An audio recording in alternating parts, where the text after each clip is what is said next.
kiba. Haleluya. Tewali awakanya omwoyo wa Katonda kyayogedde. Bano baana b'abantu.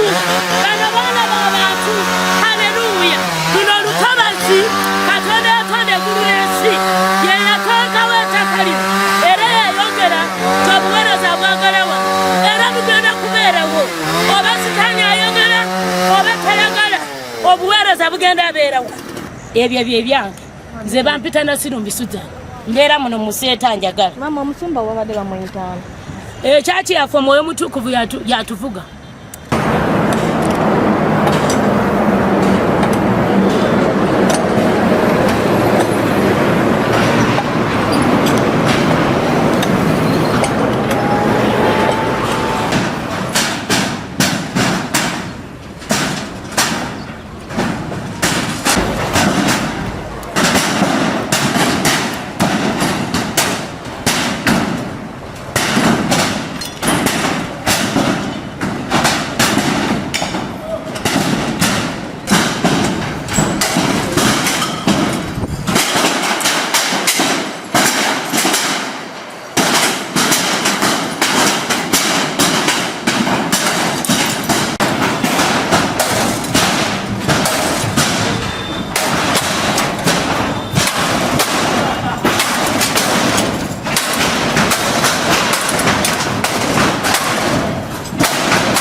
Oh.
Hello.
Tuliza naume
okukiriza kujja nakuwulira njagala muwulire gyeyekale egenda kuddawo bananyini kugisala bwe bati bebagenda gizaawo oba baagala oba tebaagala akati gwe kikwatiro kigambako ki kyakunyomererwa ekigambo kya Katonda baagala abantu amabala ge baagala gabeere mu nsi n'okwetunda awali ekigambo kya Katonda tebakyagala eyo kwekwe buli bwekwa bwekwa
Tukola kukozi.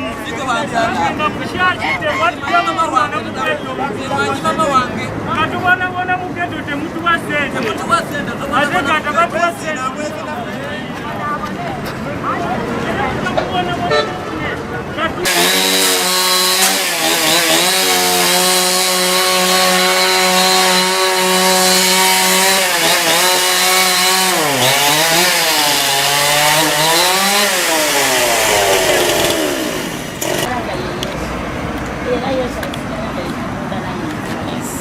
Agenda kwegulubiza tuti katonda si mwana agamba ati akoma kuyabalinga akomye kwekyo ekizimba akomye kumunye yakatonda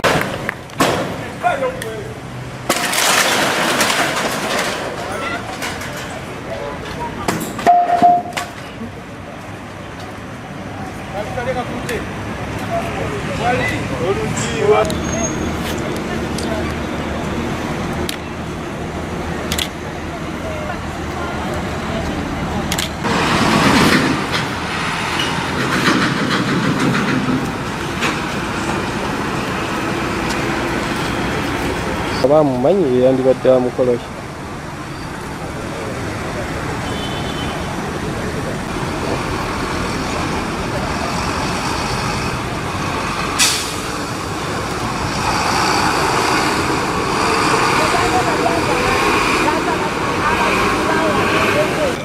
Seeta.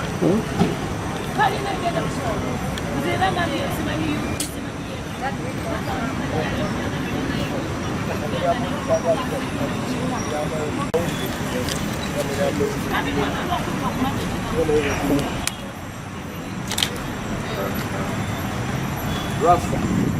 This be the devil.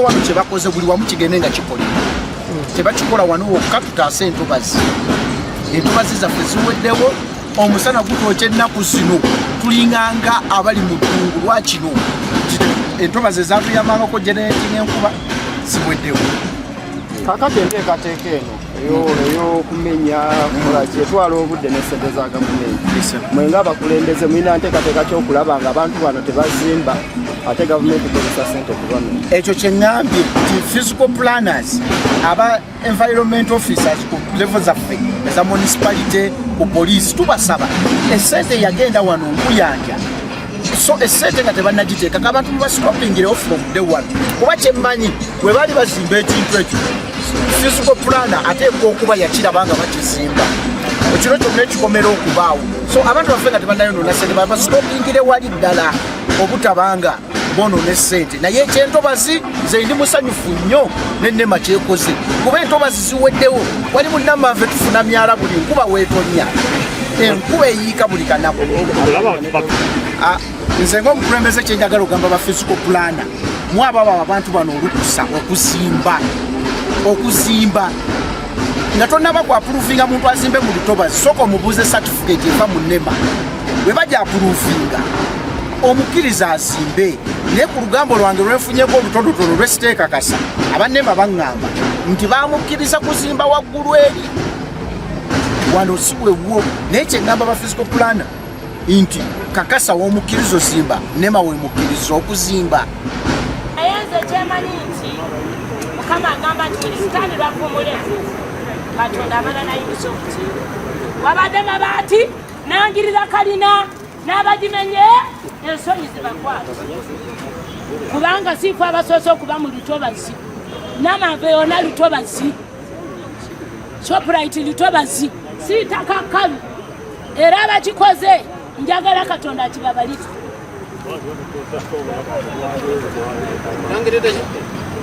Kalina mu linnya lya Yesu omulamu, kubanga bw'aba ayogedde teri awakanya kyayogedde. Eggulu eryo teriyo omuntu yenna yamuyambako okuliwanirira mu bbanga. Agamba nti waliwo asobola okuwakanya, n'agamba nti eggulu lino baamuweerezako omusenyu oba ekitiyo kya tafaayo.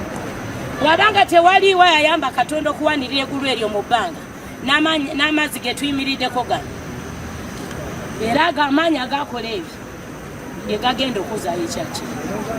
Kubanga Katonda ye bw'ayogera ekikye teri akimugyamu mu kambo. Katonda bwe yayogera nti gwe otondebwe nga musajja tewatondebwa, n'agamba nti sira ntondebwa mukazi n'embeera. Tasobola. Katonda talina na mboozi eyo naawe. Abo baseesa naye byakwerera. Amanya gange nzo Okecho John, era ndi ndiga ku kanisa nsabira wanene ndi ndiga. Kanisa bagiyita batya? Ne kanisa bagiyita Blood of Jesus. Naye olwaleero wali ekintu ekineewuunyisizza era kineenyamiza nnyo. Nze amazima mbadde munywanyi, mbadde muyaayi, ekyo kyose kyakirumamu. Mugende mu ghetto za Kibuli mukinoonyereza okumunoonyerezeeko. Naye ekintu olwaleero ekintu ekimu ekinyiiziza kiri kintu kimu. Ensi ekifo ekitufuula kye tuli olwaleero ne kitukyusa, lwaki tebakisaamu ekitiibwa? Olwaleero nfuuse ekyendi olw'ekkanisa. Kanisa erina omulimu gwenkozemu munene ogw'amaanyi. Naye olwaleero kindeetedde n'okwegomba bannange abanywa enjaga saawa zino gye nava. Olw'ensonga ensi ebavaluwinga n'okusinga ffe. Kanisa beekyusizza. Olwaleero nze ayogera ndi mulokole, naye singa teyali kanisa eyankyusa, olwaleero simanyi kyenandibadde. Simanyi oba singa nafa, simanyi oba singa nabaaki. Naye ekifo ekifudde kyendi olwaleero nsobola okugasa nsi. Nina omulimu gwange neekozesa, nina abakozi benkozesa. Olwaki? Olw'ekkanisa eyanyamba. Naye olwaleero bwebanga ensi kanisa tebagivaluwinga, omuntu akola atya? Ku lw'ensonga otunulira nze nvudde mu ghetto, ebbanga gye namala nga ndi mu ghetto salabangako kibanda kibamenye, salabangako loogi gye bamenye, salabangako kintu kyonna kye bamenye ekimenya amateeka. Naye ekifo ekikyusa abantu nga ffe, lwaki ate kyo bakiwalana? Ensi eyagala tubeere ki? Ensi eyagala tufuuke ki? Ensi eyagala beekozesa obukozesa oba eyagala banagiyamba? Bwe banga ekifo ekifula abantu ekiyamba ensi tebakyagala, baagala ensi abantu babeere ki? Baagala abantu bebakozesa obukozesa nga leero bebakozesa okumenya ekkanisa. Omuvubuka n'ajja n'akuba amabaati ennyondo n'emusala n'atagiwulira. Ekyo ensi kyeyagala abantu bafuuke. Guno mulanga bannange nkubira buli muntu yenna akiwulira, lumirirwe ekkanisa. Lwaki kanisa etufuula kyetuli? Lwaki kanisa yetufudde kyetuli olwaleero? Do you have a business trip, a study tour, a vacation, or intentions of enjoying the unique tourism sites? We introduce to you Buvuma Palm Resort in Buvuma Islands, a unique place to be for all your accommodation needs with spacious cottages, well suited in a good environment, overlooking a serene ecosystem with a rare view of Lake Victoria right from your bedroom. While at Buvuma Palm Resort, you will be treated to free sights and sounds from different bird species, monkeys, and a magnificent view of attractive rocks, palm oil plantations, boat cruises, forest walk, bicycle riding, among others. Buvuma Palm Resort has first-class conference facilities with a unique taste of foods prepared by experienced chefs. It is located in Buvuma district on the main island near the district headquarters. It also boasts of a helicopter landing pad and a playground. On your way to Buvuma Palm Resort, it's just 88 kilometers from Kampala city center to Chiindi landing site, and it's 30 minutes travel in a boat to Buvuma. You are welcome as you take the best experience of traveling on the waters of Lake Victoria with the available sailing means with either passenger boats or the magnificent modern ferry, the MV Palm. Buvuma Palm Resort has so far been a dear destination for dignitaries, including prime ministers, ministers, parliamentary committees, but above all, the Katikiro of Buganda, Charles Peter Mayiga. Abantu ba Buganda na ba Uganda bajjeko Buvuma bawummuleko. Waliyo hoteri ng'eno Palm Resort. Bintu bya mulembe. Oli muzadde ng'okyalemereddwa ku ssomero ki mw'oyinza otwala omwana w'omwaka guno? Nsonga ki ekyakulemesezza? School fees baakusabye nnyingi? Olugendo lunene ng'ebyentambula bikyakalubye? Nandi ky'onoonya essomero erinaalabirira obulungi omwana wo? Okuviira ddala ku by'okusoma mu kibiina, okuzannya n'okutumbula ebitone, ekyokuddamu si kirala. Ly'essomero lya Prudence Junior School, Empoma Mukono, lisangibwa ku luguudo oluva e Mukono okudda e Kayunga, nga wakayitako mu katawuni k'Ekisowera opposite n'Empoma Girls School. Prudence Junior School liri mu kifo kigazi bulungi era ekisirifu, ate nga lirina abasomesa abakugu ddala, ebyokwerinda ku ssomero biri gguluggulu, ebyentambula babikolako anti emmotoka ezitambuza abaana weeziri. Essomero lya ddene boarding nga mu kaseera kano okuwandiisa abayizi kugenda mu maaso awo ku ssomero. Liwandiisa abayizi okuva ku daycare, nursery paka ku P7. Ebisale birungi ddala ng'abaana abava ewaka basasula emitwalo 3 gokka, ng'ate bo ab'ekisulo basasula emitwalo 6 gyokka. Abaana balya bulungi ne bakeera ku ssomero nga basanyufu. Bw'ayagala okuwandiisa omwana n'okumanya ebisingawo, kuba ku noti 7 noti 1 29 92 38 oba noti 773 noti 62 21. Prudence Junior School, tuwa omwana wo tumusomese, togenda kwejjusa. Our dear parents, thank you for paying us school fees, and we still need your support because education is the key. May God bless you